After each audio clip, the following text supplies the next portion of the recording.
Sometimes life lets you down and you feel that you are done. You just wanna mourn and run because the fun is all gone. But sometimes life makes you proud when you look far and wide, when you leave the pain behind and see the brighter side. TNC gives you inspiration. TNC reignites your passion. TNC starts your transformation. TNC helps you see the new you.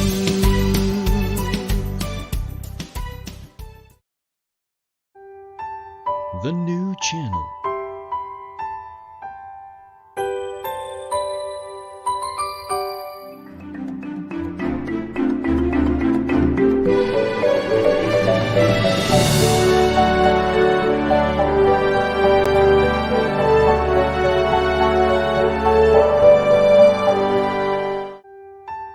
The new channel.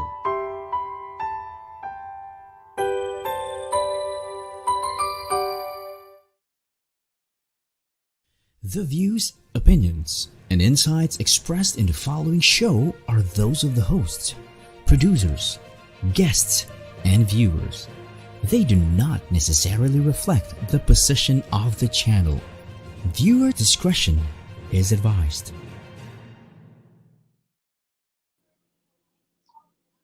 Awesome day, awesome Monday, and we are here live with our show, Your Monday Habit Awesome Day, only here at the TNC, the new channel where we help you see the new you. And I'm your host, the one and only Mr. Awesome. Self-proclaim yun. Pero I am awesome because my God is awesome. We are all awesome. So this is another opportunity to be awesome. At sa isang oras po pagsasama natin ngayon sa lahat ng mga viewers natin, talaga mai-excite po kayo. At marami kayong matututunan, lalong-lalo na mamaya ay ipapakilala ko ang ating featured awesome personality, celebrity for today. Yes, and you're gonna like him, you're gonna learn a lot from him. So, let's begin the start. Let's start the begin. Pero teka ha, you would notice, naka-champion shirt ako ngayon. LeBron, Lakers. Pero number 24 ito, Kobe. Wala pa akong LeBron na shirt eh. Siyempre, sabi nga nila, they did it for him, for the big brother up there. Yan. Talagang pinush nila. Siyempre, motivation. Lakers is a winning franchise. Nag-tie up sila ngayon ng Boston Celtics. Tapos, in-honor nila kanina si Kobe when they were being interviewed after receiving the trophy. So, ngayon, simulan natin ang ating programa, ang ating awesome show dito sa TNC with this powerful quote na kinuha ko po sa aking librong Awesome Thoughts for the Awesome Life. Okay, ito po ay nasa letter E, empowerment bandang dulo. Alam niyo po, one time nagkaroon ako ng reflection at the height of my travels and trainings, lalo na po bago ito mag-pandemic, nasulat ko po na discipline designs and decides your destiny. So 4Ds, discipline decides and designs your destiny. Or unahin ko yung design. So kapag disiplinado ka daw, ikaw daw ay ginagawa mo, unti-unti mong binibuild. You build the brick and mortar, the foundation of your destiny. So, hindi pala sapat na mangarap ka lang. It's not enough to have dreams or aspirations, even visions. Kasi kapag wala kang discipline na i-instill doon sa iyong mga pangarap or goals, hindi mo mararating yon. Ulitin ko po discipline designs and decides your destiny. Why? Because destiny is not a matter of chance but a matter of choice. So every day, you choose to be disciplined and it gets you nearer, it draws you nearer to your destiny. Yung alam mo ba yung simpleng paggising mo lang on time sa mga commitments mo, pagiging on time or ahead of time, at nagkaroon po ng ng research before, yun palang mga tao na pagkagising nila has the habit, the routine of really fixing up their beddings, yung pagtutupi ng kumot, paglalatag ng una na maayos. Doon pa lang makikita mo na yung tao organisado, disiplinado. So naging part ng routine niya yon, naging habit niya na yon. Why? Because yan yung mga tao na nakaprogram, yan yung mga taong alam kung ano yung gagawin nila sa araw na yon. And imagine kung lagi mong ginagawa yan, di ba? Organisado ka. Ikaw ba yung type ng tao na ayaw mo na may nakakalat sa paligid? Or ang pinakamatindi, you're task-oriented, you're a workhorse, or should we say workaholic, hindi pwedeng hindi mo tapusin ang isang bagay. So, it takes a lot that you need to instill discipline. It takes a lot of discipline para gawin mo ang isang bagay. When we talk about discipline, it doesn't only pertain to personal discipline, but not just physical discipline, should I say. Halimbawa, sa pag-training, pag-practice, if you're an athlete, kung nag-gym ka, kung may regular exercise ka, pero alam nyo, dapat holistic discipline. Discipline of the mind, discipline of the heart. Sa mind, yung mga thoughts na pumapasok sa'yo. Sabi nga GIGO, G-I-G-O. Garbage in, garbage out. So pag disiplinado ka, hindi ka nag-entertain na kung ano-ano mga thoughts. When you're disciplined with your emotions, you do not just react outright or negatibo ka kagad, sumisigaw ka, o kaya nagpe-flare out ka kagad, di ba? No, you have a disciplined emotion, so you know how to control yourself. Pwedeng discipline ka, most important of all for me is spirituality. You have regular meditation, reflection, you pray. Ang tawag ng mga Christians dyan is quiet time, personal devotion kay Lord. Pag disiplinado ka sa lahat o holistically na aspeto ng buhay mo, then it actually designs. And when you design, di ba, you have the freedom to put everything of your creativity, ilagay mo doon. Hanggang sa parang nagde-design ka ng bahay, ng future state mo. Kaya nga may mga vision board kami pa mga trainings at seminars. Because when you design it, you get inspired, and all the more you want to pursue it. So discipline designs and decides your destiny. Alam niyo po, ang daming tao nangangarap, pero hanggang pangarap lang. They fail to instill the key that will unlock those potentials in you, and that is discipline. So, ulitin ko po that is based from my awesome thoughts for the Awesome Life book, Discipline Designs and Decides Your Destiny. Why? Because destiny is not a matter of chance, it's a matter of choice. Every day, you choose to be disciplined. Every day, you choose to wake up early. Sabi nga nung natutunan ko noon, wake up early, work hard, work smart. Diba? And of course, learn to rest. Yan. Balance po tayo. So, if you're on the fight of your life now, business, career, relationship, balikan mo yung sarili mo, tanongin mo, mag-self-evaluate ka, mag-introspect ka na, teka, nagkulang ako sa disiplina. Naalala mo, ilang beses ka naiwan ng eroplano, ng sasakyan, o kaya dahil sa'yo, nadidelay ang mga bagay because you simply lack the discipline. Huwag po kayong mag-alala. The man talking here in front of this live streaming worldwide, ako din po, I am still on the process of building more disciplines, lalo na po sa katawan ko naman. Health, dahil ako nga po ay dumaan sa isang health ordeal.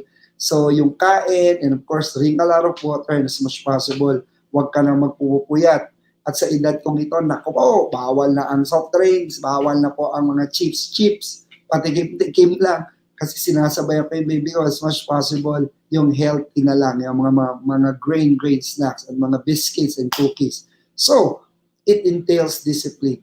Gusto kong i-relate, i-connect yung isa pang powerful na quotation that I've learned. Motivation gets you going, but only habits or disciplines takes you there. Motivation keeps you going, gets you going. Pero kapag wala kang disiplina, hindi mo mararating ang dapat mong marating. Alright? That is our awesome pambungad na daily dose of motivation, inspiration. Now, we're gonna pause for a quick break before I introduce to you at pakilala ko ang napaka-exciting na guest natin ngayong hapong ito. At syempre, umaga o magagabi pa lang sa other side of the world because we are streaming globally. That's the power of live streaming via internet, the new channel. So wag po kayong mawawala. Stay tuned. Magbabalik po ang The Awesome Day only here on TNC.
Okay, we're back here at kung mapapansin nyo po, nauna ang intro ko bago ang OBB, okay lang yun. Di ba? Ang mahalaga, magkakasama pa rin tayo.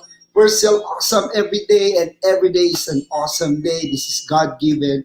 Hanggat gising ka pa, buhay ka pa, may pag-asa ka, may magagawa ka, kasi may mission ka pa. So, without further much ado, ito na yung pinakamahalaga, yung kakwentuhan natin, mga ka-awesome natin dyan.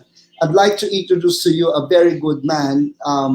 He's been a sales marketing executive for a lot of companies from Lamoyan Corporation, Globe, napunta din siya sa Phoenix Petroleum and PR Gas. So kahit saan siya pumunta, sobrang nag-excel siya. And he's really into the field of marketing and sales. Kasi ang background niya rin, business ad major siya sa UST. No? Ngayon, dahil sa passion niya, sa husay niya sa kanyang business, marketing, and sales acumen, nakapag-invest siya ng mga businesses. He's into restaurants, he's a restaurateur, tapos he has tied up with other businesses, at the same time doing consulting with some businessmen and entrepreneurs. And then, para po sa akin, sobrang kaibigan ko to. Ang tawag ko na dito, brother, he's one of my best friends. Matagal na rin kami nagkasama at kung nasaan man ako ngayon, nandito, nakaupo sa bahay namin. Kidding aside, yung kung may narating po ang aming training firm, isa po siya sa mga haligi at nagdala ng mga higanting kliyente sa aming kumpanya, sa aming grupo na AIB Training. Currently, he is also an athletic coach. He does athletic basketball coaching, fitness training, pero ito pinakagusto kong ginagawa niya. Oh, by the way, sa company namin sa AIB, he does talks on trainings, leadership, and discipline, and marketing strategies. Okay? Ngayon, he's a basketball coach at dahil dyan, mayroon siyang advocacy, nagtuturo siya ng mga free basketball training or boot camps sa Tenement, sa Taguig, sa Tondo. Kausap lang naman niya Nike Philippines. Kaya pag dumarating ang mga superstars dito ng NBA, kasama lang naman siya. And because of that, he was awarded last year of the Mang Inasal Gawad Pilipinoy Award or awardee siya ng 2019. So, palakpakan naman tayo dyan. Now, without further much ado, a good friend of mine, one of my best friends, my buddies, so dahil wala akong makuwang guest, joke lang. He's the man of the hour. Let's all welcome Coach Ruben Lanot. Palakpakan po natin. Hi. Coach Ruben, pasok! Hello, hi, awesome afternoon everyone, and awesome afternoon sa iyo, Mr. Awesome Ian Barcelona. Yan, kamusta po? Okay, thank you. By the way, I forgot to mention, he's one of the most active GONEGOSYO Mentor. Yan, yung Mentor Me program, he's been coaching a lot of entrepreneurs, pero dahil walang face-to-face ngayon, so puro online. Pero yan po, umiikot yan sa buong Pilipinas doing coaching. So, Coach Ruben, pakilala ko gusto. Ito kakaiba, hindi para ipagyabang natin, pero bigyan mo kami ng konting background na ano kayo noon, bakit dito ka nakapag-aral sa UST, ano yung family life mo noon. So, take it away. Maraming nanonood sa ating globally. Coach. So, unang-una sa lahat ay, yun nga, I'm Coach Ruben Lanot. So, bakit coach is actually three facets of being a coach. First is I'm a business coach. Ibig sabihin, nabanggit nga ni Ian kanina na my experience in terms of career is really into sales and operations. So, business, in terms of businesses, I have my own businesses as well. Then, yun yung naging passion ko is to help, of course, my own company, then other companies also to progress and to escalate and elevate their businesses. So that's why I'm a business coach. Then I'm also part of the GONEGOSYO program and GONEGOSYO Mentors, wherein we get to help micro to small, medium enterprises to scale up and definitely to learn more about growing their businesses. Lalong-lalo na this time of pandemic, how to pivot, how to be better, and how to really create more opportunities. Then another facet about being a coach is I'm a sports coach, specifically for basketball. That's really one passion of mine that talagang lumalabas at lumalabas sa aking dugo at labas sa aking pawis ang pagiging coach. And I have several programs that I'm doing. Even before the pandemic, I've been doing programs with Junior NBA, with Alaska Power Camps, with FEU Basketball Academy, with Nike Rise and Nike V Rise before. Then this time of pandemic, syempre hindi na tatapos at yung mga programa ni Coach Ruben in terms of developing and helping young athletes, especially ngayon nga na pandemic, talagang kailangan nila ng support from us, not just physically but also wellness in terms of mental health. So ngayon I have two programs that I'm facilitating in terms of online basketball. It's an online basketball wellness for younger athletes, mga 6 to 9 years old. Then I have a program naman for from 9 to 13 years old. Then the third facet is really about life coaching. Kasama ko si Ian Barcelona together with my awesome brothers, also with PJ, with Jess, with Malvin and the group. Talagang with AIB training, we are life coaches, we are motivational coaches. And the biggest difference between mga motivational coaches is that ako personally, people would say na what's your greatest why, di ba? Yun ang naririnig talaga natin sa mga motivation na what's your greatest why? The whys would really move you forward. But the more important is the how, paano. And I think with our expertise, with our experiences, it's understanding the whys for us to really move beyond the how. So we as coaches, may it be in your businesses, may it be in your personal goals, and also your physical and health goals, definitely we can help you moving forward. So, yon, Sir Ian, ano pa mga Okay. natin pa? I love that. So, in a nutshell, talagang pinakita mo sa amin. Pero ito ngayon, punta muna tayo sa early years ni Coach Ruben Lanot. Talaga bang plano mo na isang araw, trajectory mo, ito ang career mo? Or baka naman kasi bata pa lang kayo, pinanganak ka sa isang mayamang pamilya, born with a diamond spoon, di ba? Silver spoon. So, paano ka napunta sa UST? Siguro napakayaman nyo talaga. Ano ba yung parents mo? Negosyante sila. So, kwento mo kami. What is your beginnings? I think it's really about that kind of mindset also, and salute to my parents because they have the kind of mindset of growth mindset talaga. My parents, most especially my mom, came from a province of Masbate. Then my dad also came from the province of Marinduque, but more on Manila boy na yung tatay ko. Then they're both proud. We're very proud, and we can always say that our parents are from they work for the government. My dad nag-work ang tatay ko sa DPWH as a civil engineer, and my mom, nanay ko naman ay nag-work sa DNR as a admin clerk. So, ay talagang, kumbaga, how I can really relate this is pinagsikapan nila kami. And we are 3 boys sa family. And totoo po, talagang Hindi naman sa isang kahig at isang tuka. Siguro dalawang kahig, isang tuka naman kami.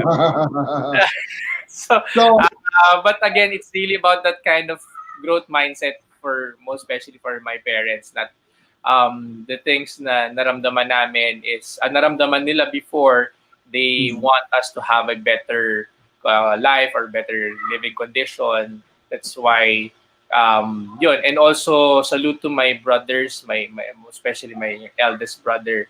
Talagang he was the one who paved the way in terms of perseverance. He is really one a person who really pushed us to do better things and to really be efficient in terms of what we can do, and most especially the resources that we have. So yon, si Kuya Richie, Kuya Richard ko, then okay, so naka-base na si Richie sa US, and then PJ, by the way, sa Three Stooges, sa Three Gopis, sa magkakapatid, si Ruben ang youngest at pinakagwapo daw, as per him. kasi kausap tayo ngayon. So ngayon, gusto ko yung sinabi mo, Coach, Brother Ruben, na growth mindset yung parents mo. So, imagine kung 20 years ago, they were government employees, sabihin natin, hindi naman ganong kalakihan talaga. Pero dahil nagsikap kayo, and then sending you, Kuya Chi, your eldest brother was in UP, si PJ, Ateneo, scholar, ito naman, UST, di ba? So, dalawang private schools, tapos nag-aaral kayo, you graduated in Claret ng high school. So, hindi ko naman sila masyadong kilala, no? Pero, ang sinasabi natin dito, your parents are so much dedicated. So, are you saying na talagang iba yung parenting, yung support, yung love na pinakita? Kaya ka rin ngayon as a parent, as a father? I can really say that yun talaga yung naging na yes, we're three different individuals na kami magkakapatid, and our parents treated us in terms of three different people na pwedeng mangyari. They were able to let us do the things that we want to do in terms of our strengths, and they really guided us with love and care. So with regards to that, I just want to emphasize also with what you said earlier about hirap and sikap. People would say kasi, pinaghirapan natin to, pinaghirapan yung mga bagay-bagay. And yung nararamdaman nila is may negativity, di ba? Pinaghirapan. So the simple type of mindset of hirap means negative. So sila, we can see it on our family. Ang nanay ko at tatay ko, sinabi lagi nila, pinagsisikapan namin kayo. So ibig sabihin, there's always a positive approach in that. Sikap means fulfillment. Sikap means looking forward to things. And sikap really gives you a lot of motivation to be better pa. And definitely, yun yung siguro na-cultivate din ng aking tatay, that every time na may pinagsisikapang kang bagay, there is also somebody or someone within your community that should also be benefited with that. So, kaya talaga, kahit na, yun nga nabanggit ko, dalawang kahig naman siguro, or dalawang kahig, dalawang tuka, or what, o kung ano man natin pwede magsabi doon. But there's also somebody or someone from the community na nakikituka o nabibigyan namin ng patuka also in terms of helping and our support. Kasi I think that is the most important. Yun ang naging learnings ko talaga. As you help the community will help you. As you love your community, your country, the country will definitely support you with the things that you have in mind. So, sowing and reaping, no? The seed was planted, you had a good family culture, a strong bond, and of course, a faith in the Lord. So, I can imagine nga, pag nagkikwentuhan tayo, no, riot kayo, tatlo kayong lalaki, lumalaki kayong tatlong lalaki, di ba? Pero makikita nyo na paano na balance ng mga magulang. And are you saying ba, eto gusto ko makuha yung inputs mo dito, are you saying ba na lalo na ngayon, work from home, tapos online home class na or homeschooling na mga bata, ikaw, how do you raise your children as a father of two boys, di ba? Yes, I have boys, yes. Oo. So, somewhat, may nakuha kang parenting style from your parents, lalo na kay tatay, sa father mo na ngayon ina-apply mo? Definitely. Kasi sino ba talaga yung magiging role model natin for being a father would be definitely yung tatay din natin. And I think the most important and nagiging kita naman is really about the love and care. Meaning, if we can at least support my boys, kung ano yung needed nila ng mga bagay, definitely we will definitely support that. But again, it's a mix. It's a mix. Ang nanay ko would always tell or ask bakit kailangan, because again, limited resources. So ang tatay ko rin would always ask naman din, kailangan mo ba yan? Baka pwede mo muna hiramin yung sa kuya mo or sa, kasi I'm the youngest. So I would have that feeling na yung hand me down. But again, it's part of that learning process on nung ako yung mga nung bata pa. And I think that is some valuable din na napapasa ko with regards to my two boys. It's really about making sure that you value whatever resources that you have, definitely in terms of your skills, in terms of your talents. Ano yung meron ka, let's hone it. And if you need support, we need strength, and definitely doon. And ang pinaka siguro best takeaway ko with regards to the parenting style ng aking magulang is really to have the prayerful life. Actually, my dad is very prayerful, and my mom, in terms of being prayerful, kasi niya she's a doer. She's an action woman. Talagang hindi siya yung tipong magro-rosary ganyan, but she's the one that every time you do something, she will pray for you. Everything that may ginagawa siya, she would always pray for that experience. And yun, so something na very important, and I think yun ang pinaka-crucial din this time that we get our younger generation be that kind of understanding in terms of faith, sa faith nila, that hindi naman nila makukuha yung mga bagay-bagay and just a click, or diba, wala lang. It's really about so yeah. You got to have faith. Oo, galing. Exactly. Tapos, balikan ko yung sinabi mo kanina. By the way, paki-flash direct may mga bumbati na si Pocholo na nanonood, idol ka daw. Yung isang host dito, si Sir Wande. Yan, oo, yung host natin, si Sir Wande Ventriloquist, binati pa rin. Carlo Ibanez, Atty. Carlo. Kasamahan niyo sa JTI, Makati. Grabe yung show din yan. I love his show. Oo. Ano yun? YOLO. Galing. And watching from Antipolo, Sir Wando. Okay. Thank you sa mga viewers. Ngayon, balikan ko yung sinabi mo, no? Yung word na hirap at sikap, tapos i-connect natin ngayon sa business advocacy mo. Are you saying that talagang life has lots of struggles and challenges? So given ba na talagang hindi pare-pareho ng social strata ipinanganak ang tao, pero binibigyan ka ng pagkakataong lumaban, what can you say about that? Kasi hanggang ngayon, yung iba walang growth mindset, ng poverty victim mindset, o kaya yung iba natatakot mag-pursue ng business nila.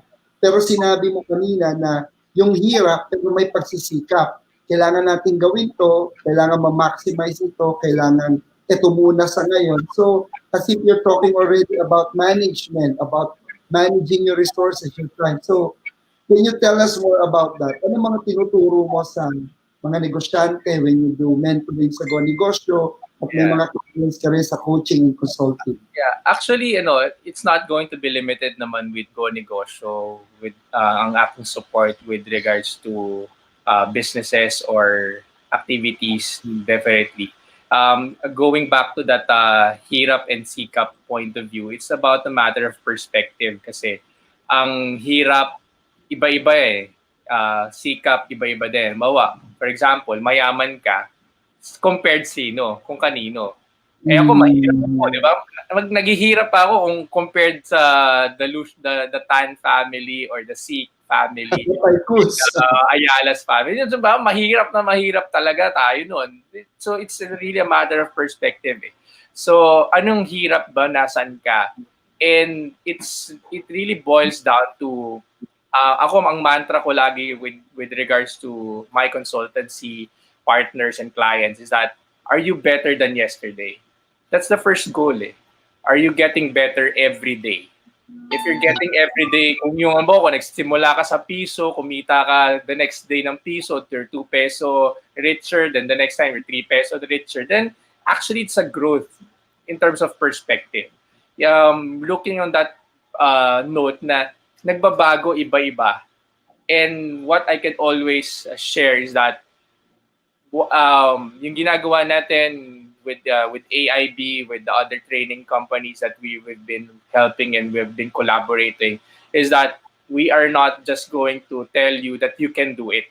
We will be doing it together, and that is something that I would always tell people na kasi if we're going to talk about management, di ba? Or we're going to talk about things, let's say smart goals, di ba?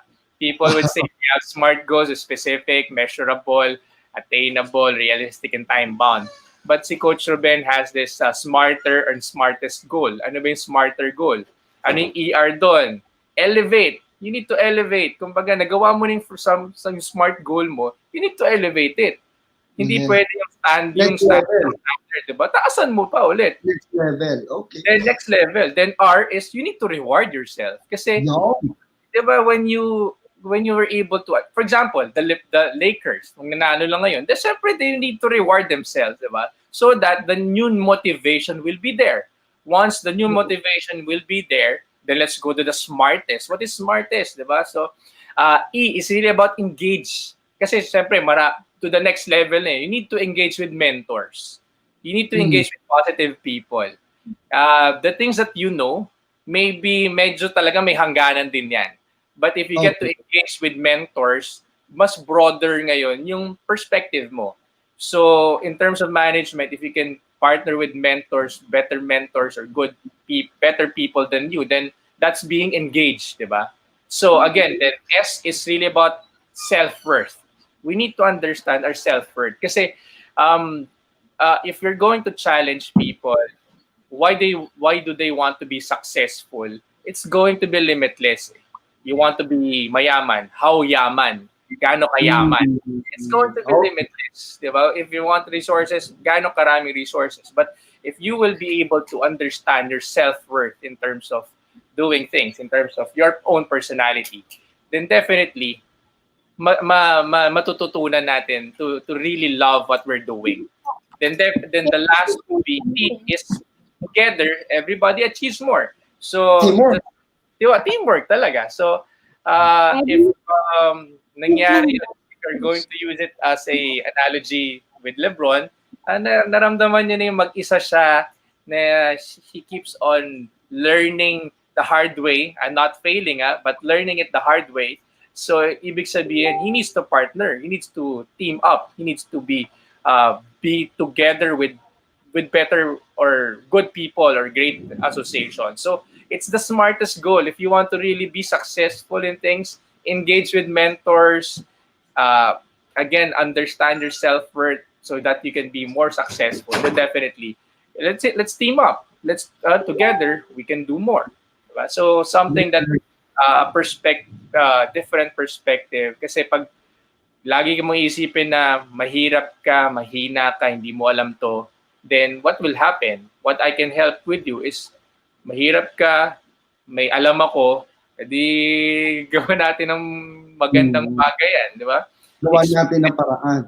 Gawa natin ng paraan. Make the most of your situation on what you have. Parang di ba sa mga talks natin, no? Sinasabi natin, wala tayong problema kung pinanganak kang mahirap. Sige. Yes. Pero kung mamatay kang mahirap, problema mo na yan. Because you did nothing. Di ba? Yeah. At gusto ko sa sinasabi mo kanina na you outdo yourself, you challenge yourself. Kumbaga, kung may benchmark ka, get inspiration and mentors and learning from others, pero dapat malinaw ka kung anong gusto mo ma-achieve and then you get better every day. So, meaning, kasi may kasabihan nga, the depth of one's potential is in comparison with others. Meaning, ibig sabihin, tinitignan mo yung iba at the expense na dinidevalue mo sarili mo. Pero what you're saying is, kung titignan ng standards, parang si LeBron, idol niya si Michael Jordan, di ba? O si Kobe. Pero ang totoo, mas malaki ang chance si Lebron ngayon na mag-break ng record si Kobe ni Jordan, di ba? So, at natuto na rin siya, di ba? Dahil dati gusto niya kargahin yung buong team niya, pero ngayon it's really a team effort, di ba? At to the limits. Oh, yes. If I could also add on to that. Actually, kung papanoodin mo, nagbago talaga yung kanyang dynamics din. Na remember na may isang interview siya, sinabi niya, he's the greatest. So, pag sinabi mo kasi you're the greatest already, you're on top, the challenge is really depending on yourself na eh. Kasi, yun eh, sabi mo, you're on top eh. But right now, nung in-interview siya, sinabi nga ni Anthony Davis sa kanya, the greatest of all time, or sabi nung nag-interview sa kanya, ano yung peak niya, is that the longest or pinakamatandang, oldest na player to be at his peak. Sabi niya, let the people tell it or let the people tell that story. Ibig sabihin, he's not really more into that looking forward for the greatness, but more on people saying that, yes, you're the greatest. So for him, it's really more on challenging himself to get to that level of greatness as people would perceive. So, ganun din tayo. So, in terms of our own successes, hindi dapat natin tayo yung nagsasabi na I'm successful, I'm doing good, I'm doing well. But let's also be humble enough that yes, we have so many things that we need to learn. And more than that, it's really something that we really need to help and support people. Kasi hindi lang basta tayo. I mean, kung nga, malakas ka nga, the rest, mahina na. Paano yun? Can you live all alone? Hindi naman. Saka is slowly at the top always. Wow. Okay, the discussion is getting more interested. We're gonna post our short break, Coach. Stay ka lang dyan, ha? May continuation pa tayo. So, we'll be back and stay tuned for the awesome life over here at the new channel.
Alright, we're back at nakita nyo po no, yung mga nagagandahang mga lineup of shows or programs here at the new channels. Grabe, this is really the new channel, the new normal.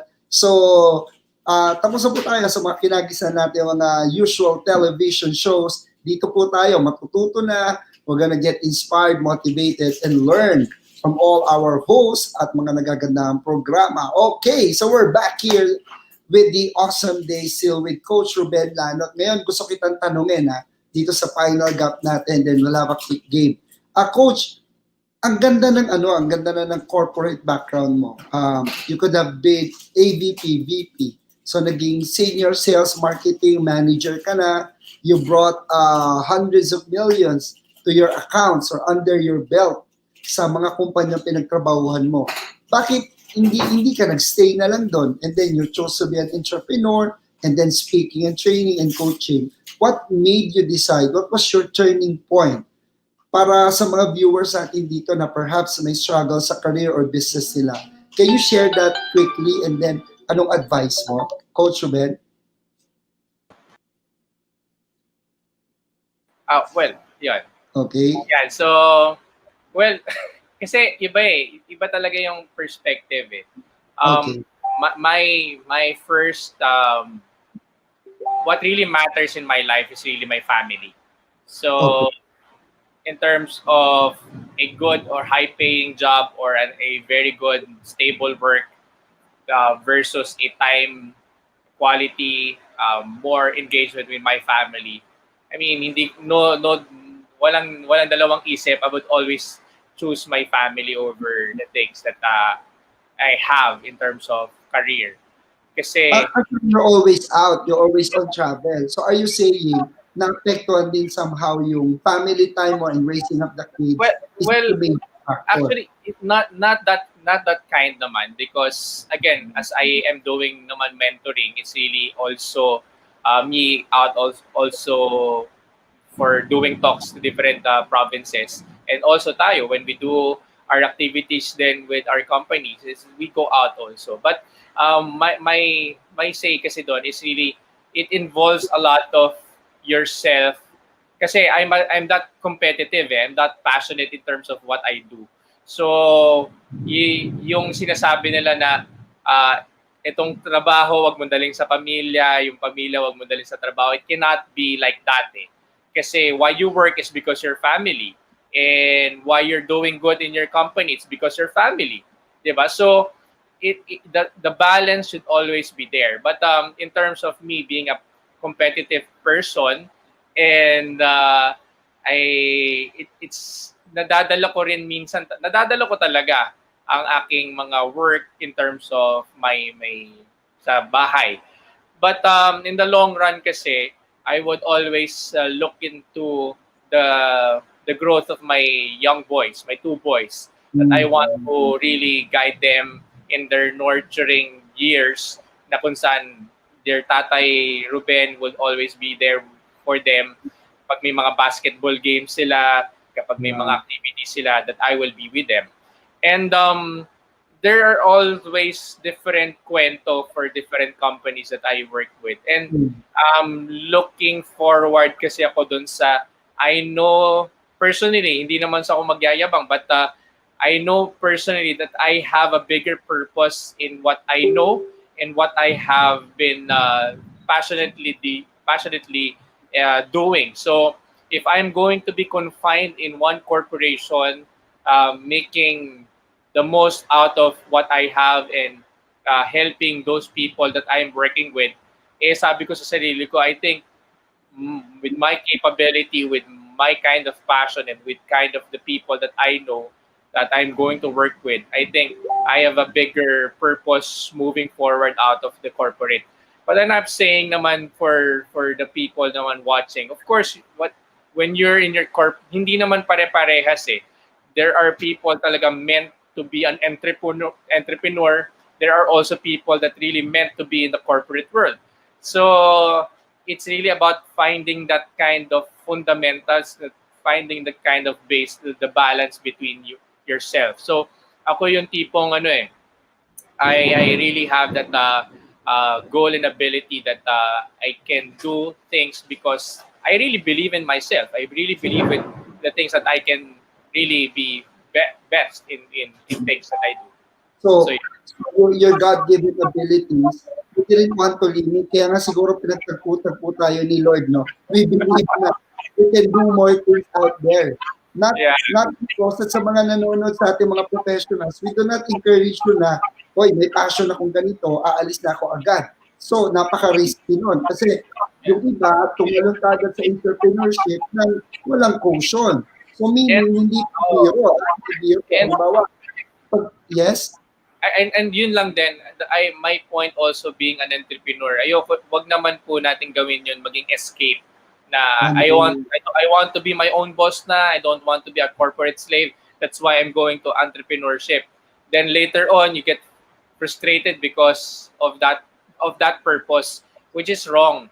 Entrepreneurship or having your own business entails a lot of processes talaga in terms of self-discovery. So when you're really ready to be that point of your life na magiging entrepreneur ka, then that's it. But don't use it as an excuse of you going out of the corporate. Because again, as an entrepreneur, it helped me be a better entrepreneur because I learned a lot from the corporate. Whatever I'm sharing is because I learned from the operation side, from the sales point of view, from the marketing and management. So what I want to share with you is that kung ano yung natututunan nyo wherever you are, kung nasan ka ngayon, make the most out of it. I mean, you squeeze in, you digest, and you throw yung mga negative or mga bagay na hindi tama, then what you can only retain are the good things about people, about good things about processes, and definitely it will help you. So kumbaga, yung best practice, yun ang dalhin mo. And tama, I like what you said. I love the way you said it. Hindi siya dapat scapegoat. Hindi yung, kaya ako magninegosyo kasi sawang-sawa na ako. Teka, baka kailangan matuto ka muna under a boss, a manager, a supervisor, so that when you become the boss yourself of your own, mas effective. So, wow. Yan ang ating take away dito, no? Coach Ruben. So, sige. Final words, bago ko mag-final words, quick game lang before our final break. Okay, Coach Ruben, ready for the quick game, ha? Quick game, mabilisan lang ito. Simple questions lang. Number 1, kung planeta ka, sino ka sa mga planeta o ano ka sa mga planeta?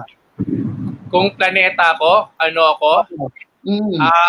I'll be Saturn. Bakit? Dahil I want more rings. Wow! Ngayon, kung superhero ka, bahala ka kung DC o Marvel, ha? Sino ka at bakit? Ka-personality mo. Sa personality ko kasi, I think, I want to be Superman. Because with Superman, lahat ng gusto niya pwedeng gawin, but always there's a weakness. And yun ang kailangan niyang, kumbaga meron pa rin weakness na makikita. But again, it's about strength. Okay. Kung ikaw ay gamot, anong klase ka ng gamot? Di ba? Kung ako'y gamot, ako'y si Yakapsul. Ako'y always ready to hug you when you're in need of comfort, and hindi na tayo sa kispirin. Si Yakapsul lang. Yakapsul. Okay, ito last. Dahil athletic coach ka, you're a very good basketball player and coach. Kung NBA or PBA player ka, sino ka at bakit? Kung NBA player ako, definitely I'll go for LeBron James because I see basketball is bigger than me. So what I do is more than kumbaga it should translate more on the environment. So I think yun ang mas magandang gusto ko i-point out, that basketball or whatever you're doing, it's bigger than you. So kung sa Philippines, sino ka? Jaworski ba? Hindi, matanda na yan. Pag Philippines, I'm Jojo Lastimosa or Coach Jeffrey Carriazo. Yung dalawang yon, Jojo and Jeffrey Carriazo. Because they're really clutch. Hall of Famer. Passionate, very passionate. Oo, nakakatrabaho mo yung mga yan. Alright. So, final words or message mo sa mga viewers natin, advice on their career, life mantra, or business. Anong final na message mo, motivation mo sa kanila?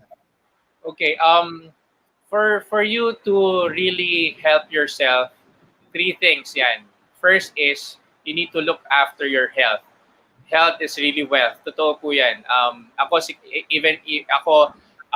Yun nga nabanggit kanina ni Ian, what makes a successful person different with people. It's really about, yes, they all have motivation, but the discipline very, very important is the discipline. So make sure you eat right, you rest, and make sure you have your own exercises that you need to do.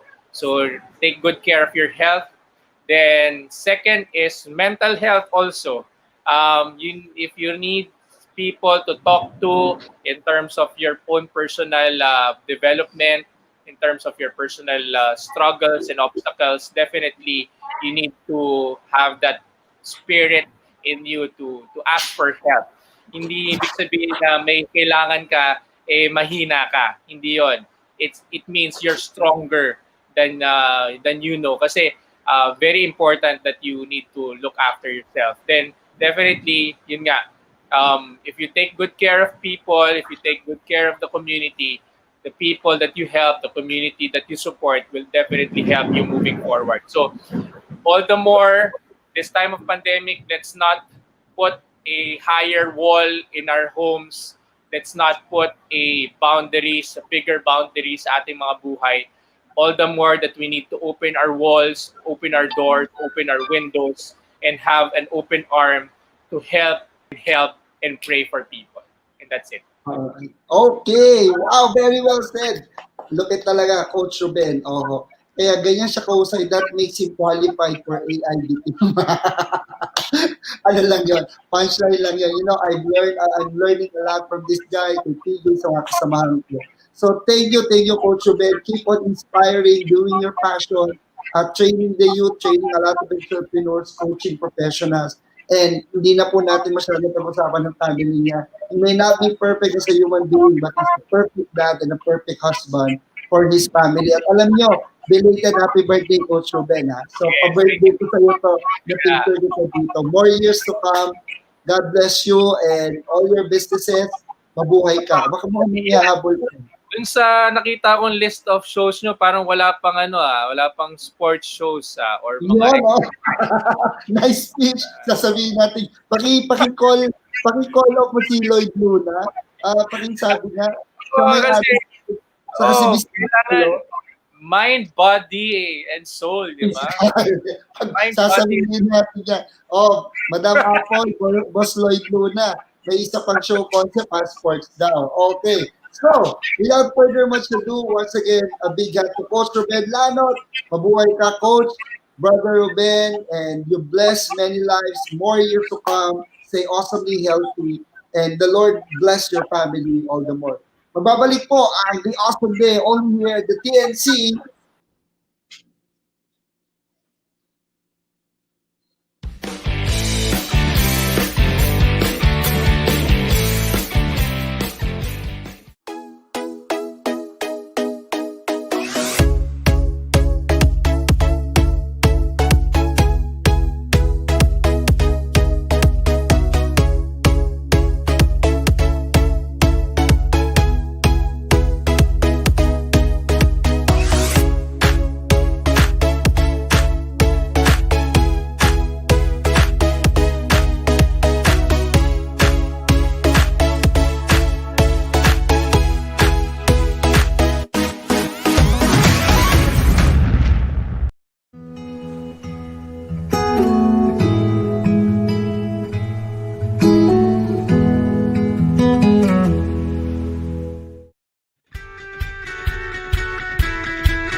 It's still an awesome day. We're back for our final gap. At alam niyo po, no, I would just like to process what we've just heard and learned from Mr. Life Coach himself, Coach Ruben Lanot. Yung humble ba yung beginnings, government employees and parents, pero hindi naging dahilan upang hindi sila magtagumpay, sila magkakapatid po are accomplished entrepreneurs and professionals. Ang parents po niya ay nag-stay na sa America doing some work pa rin, but at the same time happily retiring there. And si Coach Ruben po kasi, just like Lloyd Luna is like a brother to me, dekada na rin po kami magkakasama. And really, he's one of the persons or people I look up to, I salute in terms of business, of leadership, of managing things. At gusto ko yung sinabi niya kanina, yung smart test, di ba? Yung sinasabi niya kasi is, sometimes we are so conscious with competition, pero nakakalimutan natin na the ultimate competitor is not the others but ourselves. So ibig sabihin, kung ano yung standards o benchmark na naset mo sa sarili mo, make it a point that you reach it, if not improve, work on it, and every day that you have to get better, or are you better than the last year, than the last month, be it in your personal life, sa business, sa career mo. Yan yung sinasabi niya kanina, and I've seen it from him. He can speak with credibility and integrity with that kasi talagang he caters to a lot of companies. He's been closing really huge deals, and now he's into entrepreneurship, plus the balance of his physical activity as athletic and basketball coach himself. Alam niyo po, pag nagsama-sama kami niya sa picture, siya talaga yung pinaka-sexy at fit kasi talagang napaka-athletic niya po. Okay? So, at ang gusto ko pang sinabi niya kanina na sabi niya, yung hirap at sikap, normal na may hirap, pero kailangan mong pagsikapan. So nandoon tayo. Uulitin ko po, kapag pinanganak tayong mahirap or challenge, hindi perfect ang family, ang environment, yun yung great and perfect opportunity. Sabi nga ng isa ko pang kaibigan, kasama naman sa AIB team, perfect start mo yun. So it's always a clean slate, and that your future depends on what you do today. So, salamat Coach Ruben for all those motivations and sharing your life to us. And may the Lord bless you and all the more. And of course, before we finally end our awesome day, third episode for the 12th of October na nag-champion ng Lakers, let me end from the Holy Word. Direct paki-flash nga yung sinabi ko pong verse because these are the awesome words from the awesome Lord. Alam niyo po, man do not live by bread alone. Ang sabi po ng Proverbs chapter 12, verse 1, National Living Translation. Sabi po dito, to learn, you must love discipline. It is stupid to hate correction. Galing, ulitin ko po. So learn, you must love discipline. It is stupid to hate correction. Ang sabi po ng NIV version, whoever loves discipline loves knowledge, but he who hates correction is stupid. Kanina pa po natin pinag-uusapan ang salitang discipline. So, sabi daw dito, pag willing kang matuto, nabanggit ni Coach Ruben yan kanina, sometimes we lose, sometimes or most of the time, oftentimes, we learn. Yun ang pinakamahalaga di ba? Ang term nga ng mga magulang natin, natuto ka na, may natutunan ka ba? Sabi daw, mistakes are for learning, not for repeating. So ang tao na natututo ay nadidisiplina. So there's no discipline without learning. Learn to unlearn, and learn to relearn. Minsan kailangan mapasok, masaktan, kailangan may mangyaring hindi maganda. Para ako po, nagkasakit, na naging life-threatening, pero doon ko na-realize na, okay, this is a wake-up call for me. So whoever loves discipline, loves knowledge. Ang mga taong disiplinado, nag-aaral, ngayong panahon ng pandemya, ang daming pagkakataon para matuto ka. Huwag lang po puro Netflix, maganda po yan, pero magbasa ka ng libro, makinig ka, mag-aral ka ng mga bagong skills ngayong panahon ng pandemya. Para pag natapos ito, ikaw ang unang makaka-bounce back, makaka-bounce up, makaka-move forward, or ngayon simulan mo na. Re-evaluate, rediscover kung anong meron ka. Why? Because we only live once, mga kapatid, mga ka-awesome. So, that's it for today. And whoever hates correction is stupid. In short, matuto kang tumanggap ng advice and feedback. Kasi feedback is breakfast for champions. Eka nga, yan po ang mga natututunan sa ating mga motivations at trainings. Yung mga taong successful, lagi nakikinig yan. Si Kobe nga sa interview sa Last Dance, sabi niya, those 5 rings, it is because of him, kay Michael Jordan daw, na big brother niya na nag-guide sa kanya. And now sila LeBron James are attributing also to Kobe Bryant's standards of competing to be the best in the world. Okay, so yun ang iiwan ko sa iyo ngayon. Kamusta ang disiplina mo, ang habit mo, ang routine mo? this is an opportunity for you to make and develop new habits. Why? Because every day is a great day, an opportunity day, and every day is an awesome day. This has been your host, Aliyah Barcelona, saying, God bless you all. Stay awesome, because there's a lot of things. There's more in store for you. Bye-bye. Till our next episode.